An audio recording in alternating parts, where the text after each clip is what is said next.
الحمد لله نحمده ونستعينه ونستغفره ونعوذ بالله من شرور أنفسنا ومن سيئات أعمالنا من يهده الله فلا مضل له ومن يضلله فلن تجد له وليا مرشدا أشهد أن لا إله إلا الله وحده لا شريك له له الملك وله الحمد يحيي ويميت بيدك الخير وهو على كل شيء قدير وأشهد أن سيدنا محمدا عبده ورسوله أرسله بالهدى ودين الحق ليظهره على الدين كله ولو كره المشركون أما بعد يقول الله تعالى في القرآن الكريم بسم الله الرحمن الرحيم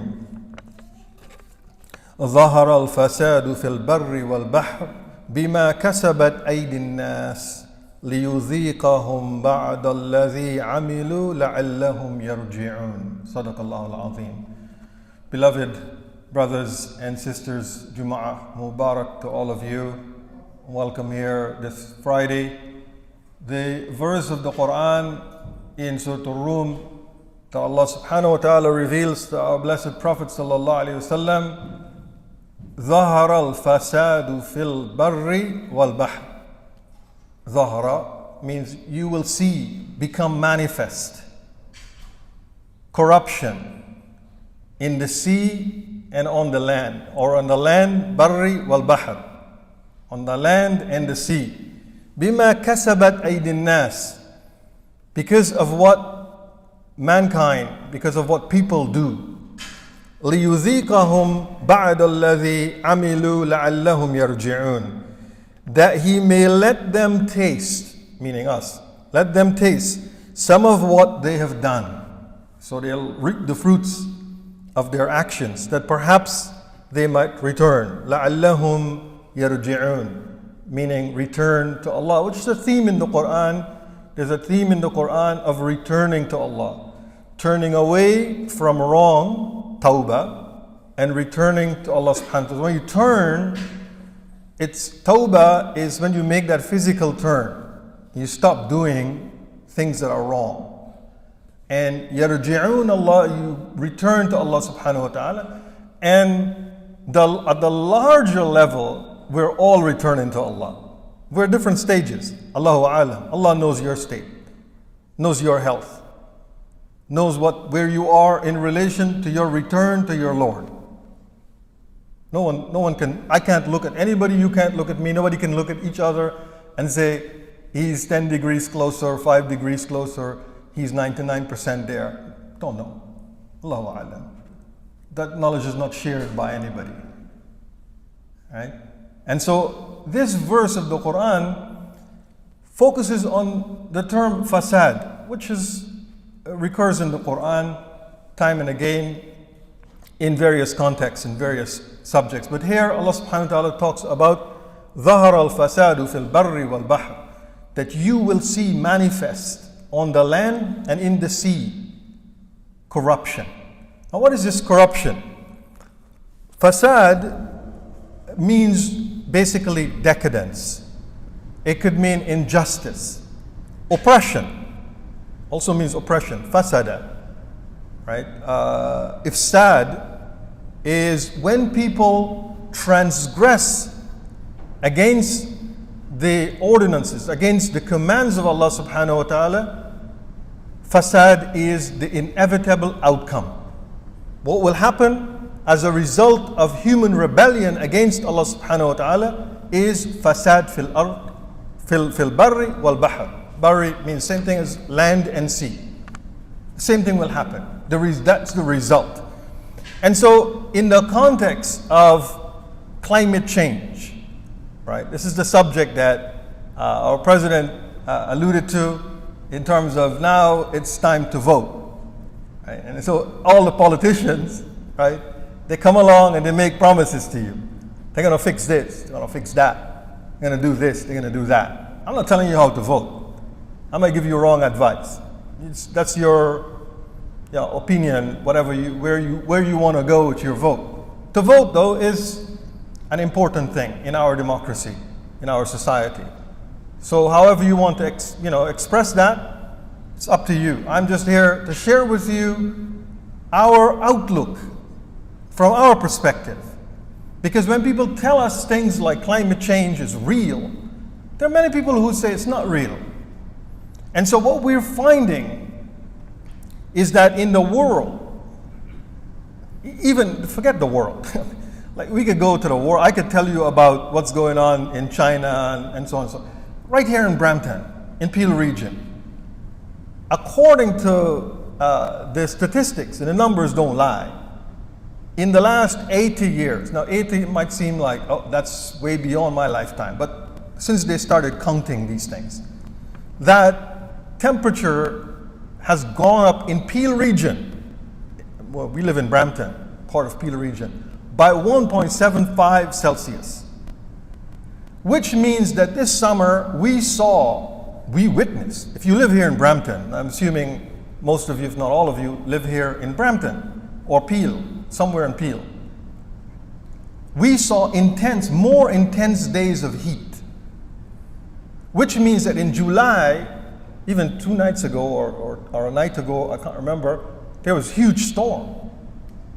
That you're finding now more intense storms that are creating more precipitation in a concentrated time than it would be for an entire month or entire months, like what happened in China and what happened in Germany.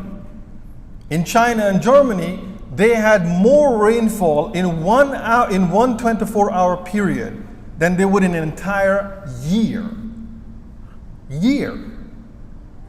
Fell in 24 hours. So 30 people died. And then in Germany, the destruction is in the billions of dollars. The same phenomenon happened.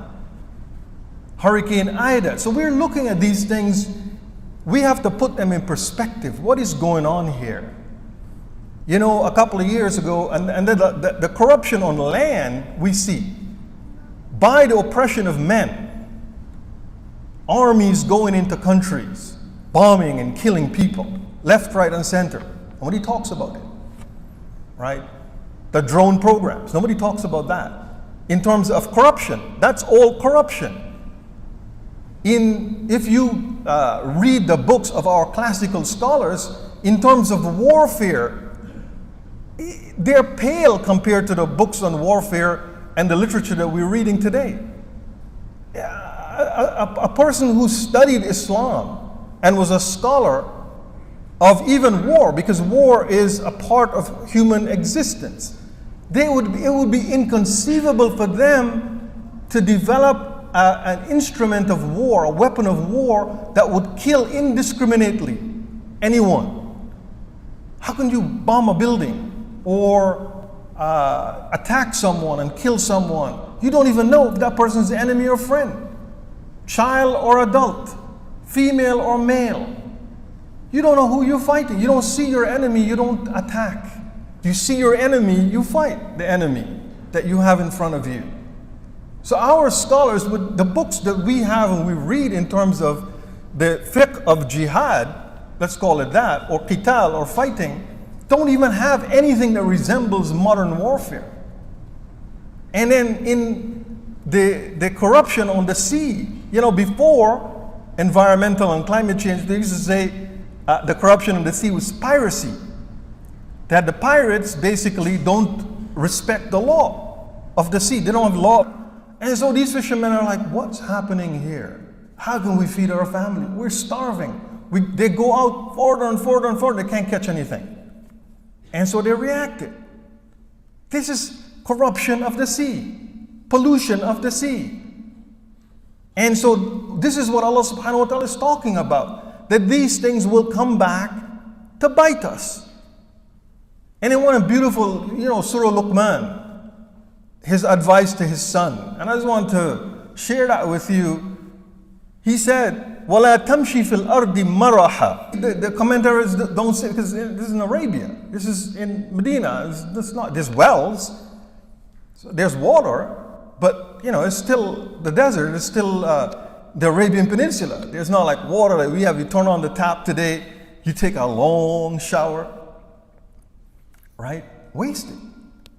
And the Prophet ﷺ saw Sa'ad making wudu.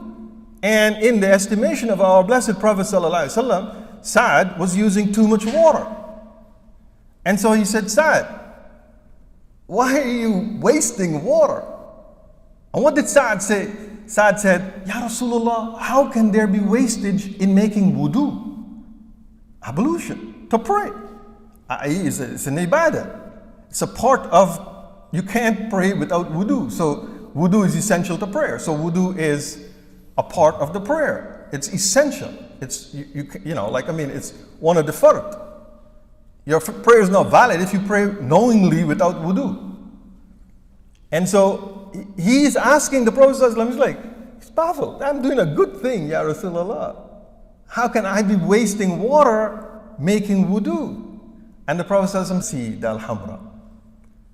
So we have these values, brothers and sisters, and this is, when you look at the Quran, there are 500 lesson out of it. 500.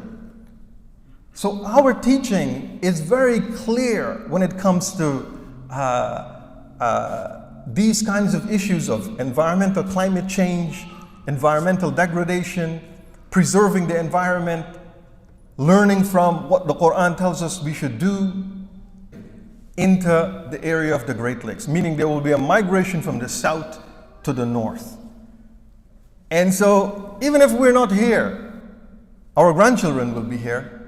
Our children and grandchildren. وَالْمَلَائِكَةِ الْمُقَرَّبِينَ وَالْخُلَفَاءِ الرَّاشِدِينَ خصوصا على خير البشر بعد الأنبياء بالتحقيق أمير المؤمنين سيدنا أبي بكر الصديق رضي الله تعالى عنه وعلى مزين المنبر والمحراب أمير المؤمنين سيدنا عمر بن الخطاب رضي الله تعالى عنه وعلى كامل الحياء والإيمان أمير المؤمنين سيدنا عثمان بن عفان رضي الله تعالى عنه وعلى مظهر العجائب والغرائب أمير المؤمنين سيدنا علي بن أبي طالب رضي الله تعالى عنه وكرم وجوهه